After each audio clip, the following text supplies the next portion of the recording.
The other day I was having a conversation with a man at the local dog park, and he slyly let me know that he had voted for Trump in this past election.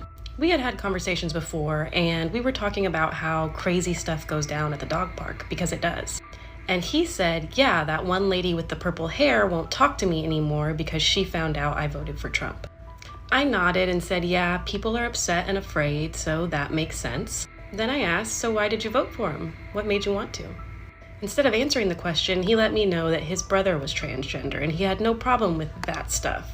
That he even went to go get his nails done with his brother. And furthermore, he had voted for Obama back in the day. I understood this for what it was. His attempt to say that though he had voted for Trump, he wasn't transphobic, nor was he racist. But the fact of the matter was, I hadn't mentioned transphobia, nor had I mentioned racism. Which means that as a person who voted for Trump, he understood the context around that choice. He understood that a common prevailing opinion among his fellow Americans was that Trump voters were inherently transphobic and/or racist. I've voted for several Democrats in the past, he continued on. I smiled, but I said, well, none of them are good, Republicans nor Democrats. They're all bought and paid for. They work for the super rich, not for us. He wholeheartedly agreed with this, because this is actually a statement that the vast majority of Americans agree with across the political spectrum. The fact that our entire government are grifters and crooks who are bought and controlled by the wealthy. This is an essential acknowledgement when leading right-wing people toward class consciousness, that the Democrats are as guilty as the Republicans for the current situation that we're in. So I asked again, so why vote for Trump then? He's definitely expressed transphobic and racist views. What does your brother think? Again, instead of answering, he responded to a context in his own head. He said, it's not like it matters. Trump's just saying things. It doesn't actually affect people. I said, well, Trump is a person with a lot of influence, and so what he says does influence other people. And because of that influence, it puts the targets of this kind of hate speech at risk. He didn't argue the influence part. He said, see, that's the thing, racism. Like, I've never seen it happen. It's not even around anymore. I've personally never seen it. Mind you, this is a very large white man, 6'3", hella pounds. A big white dude telling me that he didn't believe in racism because he never experiences it. So I said, have you ever ridden a plane? A bit confused, he said, yeah, lots of times. I nodded. Yeah, how comfortable are those seats? I asked. He scoffed. He said they were terrible. He could barely fit in them. He was always spilling over the sides and he could barely move his legs. There was inarguably no room in an airplane seat. It was not big enough. I let him go on for a little bit and then I said, see, I don't know what you're talking about. I actually feel like airplane seats are perfectly sized. I never have trouble getting in or out of the seats, and I can even fold my legs underneath me and take a nap like a cat. Now I see his wheels turning, so I quickly push on. You're married, right? I asked. And I know he is because, again, we've conversed before, but he confirms it. Yes, he's married. And I said, how do you feel about your wife going places alone at night? Like, how would you feel about her going for a midnight run in the park all alone? And now he's really picking up what I'm putting down. And I've put it down patiently enough that he's not angry or offended. He's visibly sheepish. And this always earns a smile from me. He admits he would not want his wife going for a midnight run alone in the park. On his own, he adds that he agrees women face struggles that men don't.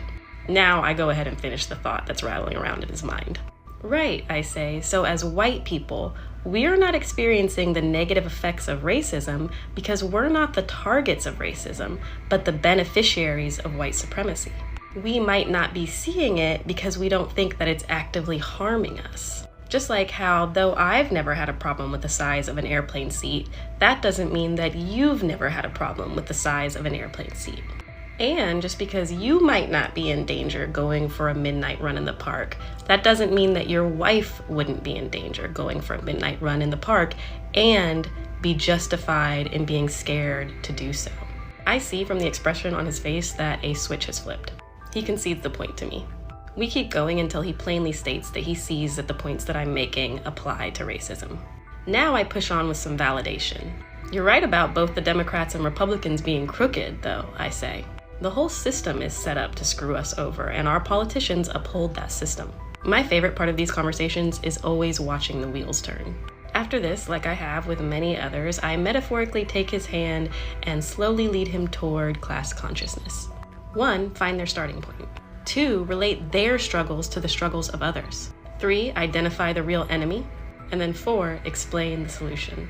Another MAGA man just came forward, and this time he's not hiding behind the red hat. He voted for Trump twice, and now he's calling it the biggest mistake of his life. And the wild part? Deep down, a lot of MAGA folks feel the same. They just won't admit it, at least not publicly. Welcome to Explore with Chooks channel, where we share unfiltered truth about politics, culture, and economic policies. Now sit back and enjoy the rest of the video, and don't forget to subscribe and leave your thoughts in the comments below. This guy believed the promises, jobs, freedom, protecting the forgotten man, but what he got?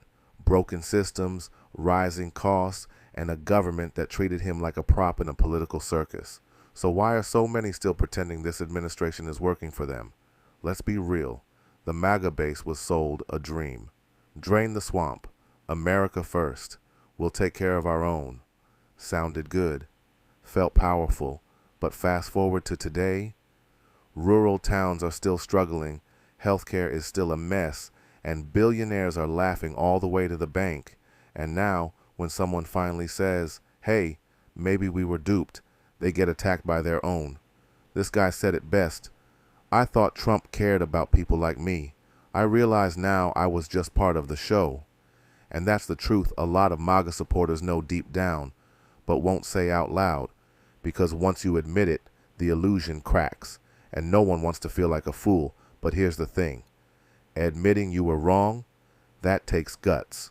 Way more guts than pretending everything's fine while the country burns. This isn't about left versus right anymore. It's about honesty versus delusion, reality versus propaganda. I've said it before, Trumpism wasn't a movement. It was a marketing campaign built on fear and nostalgia. And now that the smoke is clearing, people are waking up to the con. But the question is, will they speak up or keep pretending this administration is fair, just, and working for the average American? What do you think? Have MAGA voters been lied to? Drop your thoughts in the comments. I read every single one. And if you're done with the fake politics, the empty promises, and the endless spin, hit that like button and subscribe for more real talk.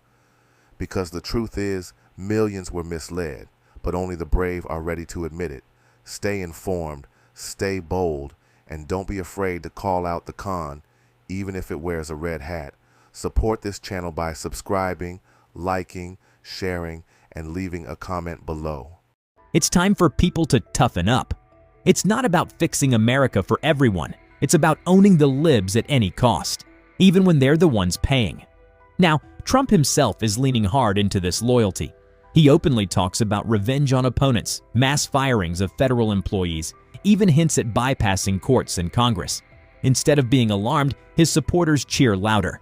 They believe it's the cleansing fire the country needs. You're left standing there watching, thinking, you do realize you're volunteering to burn in that fire, right? This isn't just politics anymore. It's political cosplay. It's community theater where they play the heroes in a fantasy story that no longer cares about reality.